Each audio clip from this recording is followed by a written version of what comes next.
नमस्कार दोस्तों, ओम दिव्य ज्ञान में आपका स्वागत है। आशा करते हैं कि आप सभी कुशल मंगल होंगे। दोस्तों, जीवन में विवाह एक महत्वपूर्ण पहलू होता है।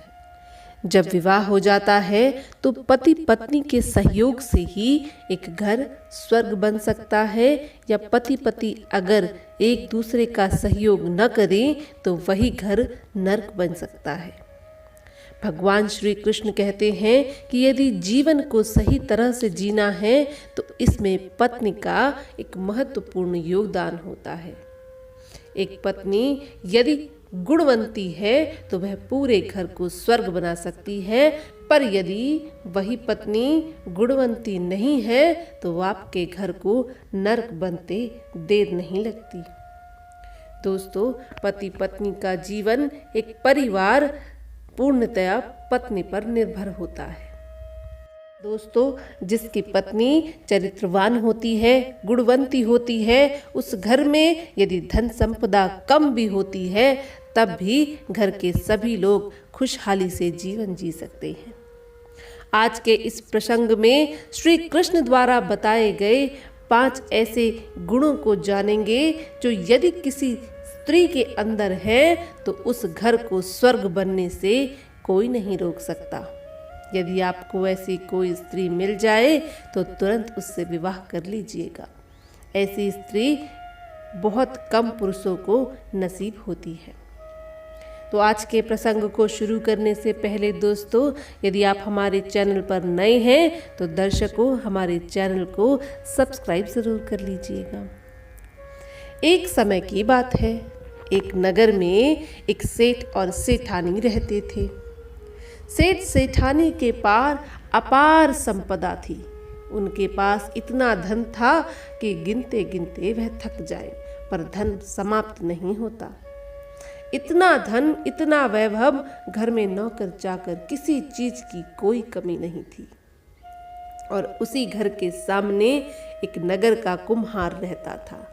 उस कुम्हार के पास ज्यादा धन संपदा नहीं थी, पर वह फिर भी अपना जीवन साधारण और खुशी से जी रहा था। अब उस नगर के सेठ सेठानी कुछ दिन बाद धीरे धीरे कंगाल होने लग गए। उनके लड़ाई झगड़ों की कहानियां दूर दूर तक गिनी जाने लगी। जब भी वह सेठानी नगर में निकलती, सभी को अपना रोब दिखाती, सभी पर यह दिखाती कि उसके पास इतनी संपदा है। अब नगर के बाकी लोग सेठ सेठानी के आगे अपने आप को बहुत ही असहाय महसूस करते, पर कोई भी सेठ सेठानी के घर जाना पसंद नहीं करता, न कोई उनसे बातें करना पसंद करता। लोग आपस में बातें करते थे कि जब सेठ अकेला रहता था तो वह बहुत ही अच्छा था, पर जैसे जैसे उसका विवाह हुआ, उसके घर पत्नी आई, उसके घर की दशा ही बदल गई। जहां पहले लोग उसका इतना सम्मान करते थे, आज वही लोग उससे बात करना पसंद नहीं करते। उसकी झगड़ालू पत्नी के कारण कोई उसके घर जाना पसंद नहीं करता। वहीं दूसरी तरफ कुम्हार की जब से शादी हुई थी, उसके जीवन का रंग ढंग ही बदल गया था। पहले कुम्हार जब अकेले रहा करता था तो बहुत कम लोग उसके घर आया जाया करते थे, पर जब से उसका विवाह हुआ था, उसके पत्नी की गुणों की चर्चा चारों दिशाओं में फैलने लगी थी। लोग उसके घर आते, चाहे उन्हें एक गिलास पानी ही मिलता, लेकिन वह उसके घर आकर बहुत ही अच्छा महसूस करते। उसकी पत्नी के इतने अच्छे चरित्र और इतने अच्छे व्यवहार के चर्चे चारों दिशाओं में होने लगे। अब सेठ जब कुम्हार को देखता, उसके घर की चर्चा सुनता, तो वह बहुत ही जलन महसूस करता। वह सोचता, मेरे पास इतनी अपार संपदा है, इतने सारे नौकर चाकर हैं, फिर भी नगर में उसे कुम्हार जैसा सम्मान क्यों नहीं मिल रहा। जैसे जैसे दिन बीत रहे हैं, कुम्हार का सम्मान बढ़ते जा रहा है और मेरा सम्मान घटते जा रहा है। आखिर इसकी क्या वजह है? अपनी पत्नी के चरित्र को, अपनी पत्नी के व्यवहार को सेठ बिल्कुल भी समझ नहीं पा रहा था। पर धीरे धीरे उसकी पत्नी के व्यवहार के कारण नगर में उससे लोग दूरियां बनाने लगी थी। अब यह सारी घटना ऊपर बैठे नारद मुनि देख रहे थे। नारद मुनि ने भगवान विष्णु से कहा, हे ईश्वर, हमने इस सेठ सेठानी को इतनी सारी सुख सुविधाएं, इतने सारी धन संपदा दी है। माँ लक्ष्मी इसके ऊपर इतनी प्रसन्न है कि घर में रखने के लिए जगह नहीं है, पर फिर भी यह अपने जीवन में इतना दुखी है, इसके अंदर इतनी जलन भरी हुई है।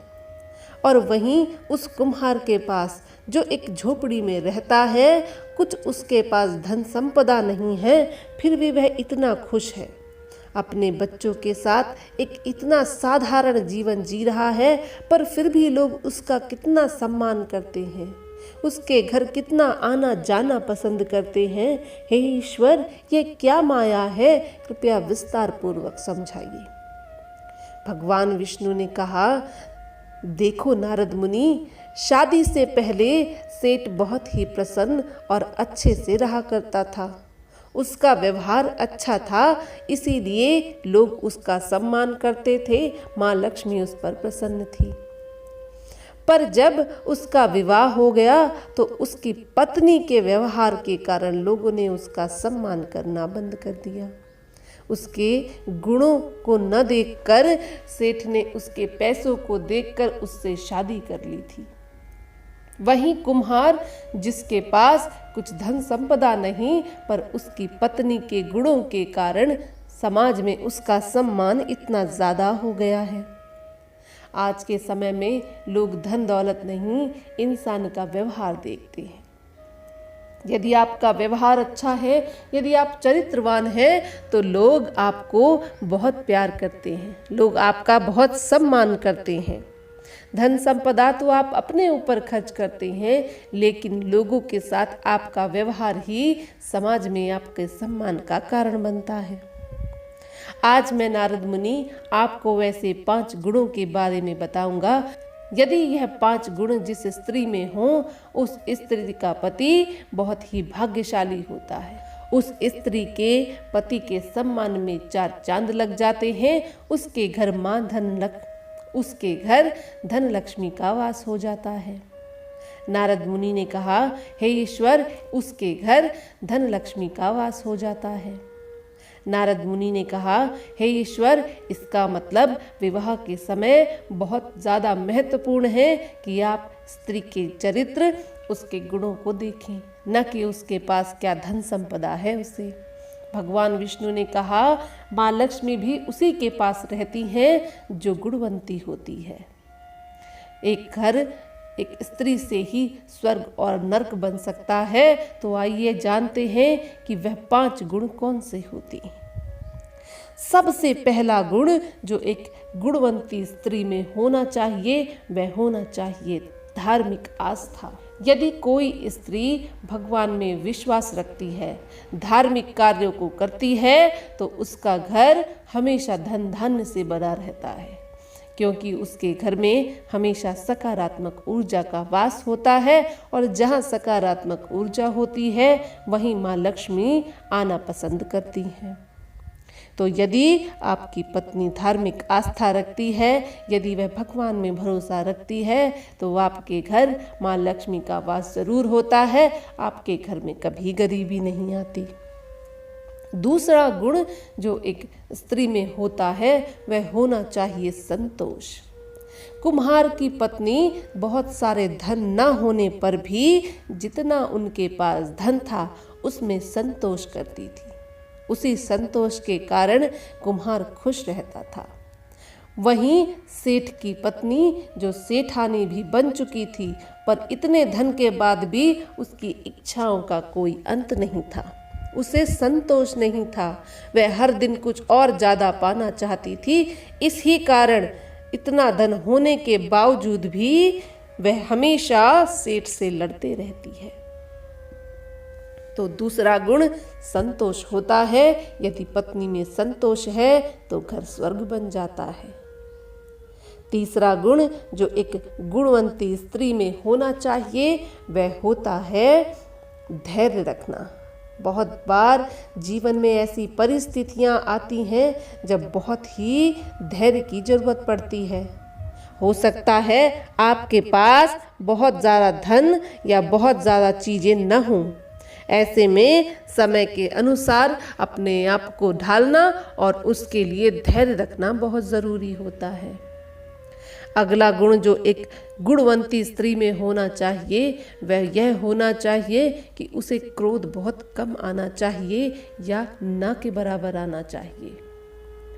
क्रोध इंसान को अंधा बना देता है और यदि पत्नी में क्रोध हो तो कोई भी झगड़ा बहुत जल्दी बहुत बड़ा बन जाता है। क्रोध में पत्नी क्या कर बैठे इसका कोई भी अंदाजा नहीं लगा सकता। तो यदि किसी स्त्री में बिल्कुल भी क्रोध नहीं है, वह बिल्कुल शांत है, तो यह उसका सबसे बड़ा गुण होता है। अब पांचवें गुण की बात करें तो हे नारद मुनि, जिस घर की स्त्री अपने घर के भेदों को किसी दूसरे को नहीं बताती, अपने घर की सारी बातों को अपने मन में रख लेती है, अच्छी हो या बुरी अपने आप उन्हें सुलझाती है, वही स्त्री घर को सही मायने में स्वर्ग बना देती है। जो स्त्री अपने घर की बातें दूसरों को बताती है, जो स्त्री अपने घर के भेद दूसरों से बताती है, उस स्त्री का घर सबसे पहले टूट जाता है। उस स्त्री के घर में कभी सुख शांति नहीं रहती, क्योंकि एक स्त्री के अंदर जितने भी गुण होते हैं वही उसके घर को स्वर्ग बनाने में मदद करते हैं। पति की जितनी भी कमाई हो, यदि पत्नी उसमें संतोष करती हो, पति के साथ धैर्य से बातें करती हो, अपने घर की सारी बातें अपने मन में रखती हो, वही स्त्री सही मायने में घर को स्वर्ग बना देती है। अगर स्त्री के घर वालों के पास धन धान्य ना भी हो, यदि वह चरित्रवान है, तो ऐसी स्त्री से विवाह करना पति के लिए बहुत ही शुभ होता है। ऐसी स्त्री को घर में लाकर वह माँ लक्ष्मी को आमंत्रण देती हैं। माँ लक्ष्मी ऐसे घर नंगे पांव दौड़े चले आती हैं। भगवान नारद भगवान विष्णु की यह बातें सुनकर कृतज्ञ हो। वह बोले, भगवान विष्णु, आपका यह ज्ञान जनमानव और जनहित के लिए है। इसे अगर मानव समझ जाए तो बहुत सारे परेशानियों से वह बच सकता है और अपना जीवन सुखी सुखी जी सकता है। दोस्तों, अगर आपको ऐसी स्त्री मिल जाए जिसमें यह सारे गुण हों, तो उस स्त्री को सदा के लिए अपने घर ले आएं। और दोस्तों, यदि आपको ऐसी वीडियोस पसंद आती हों तो कृपया चैनल को सब्सक्राइब ज़रूर कर लें। वीडियो को लाइक और शेयर करना ना भूलें।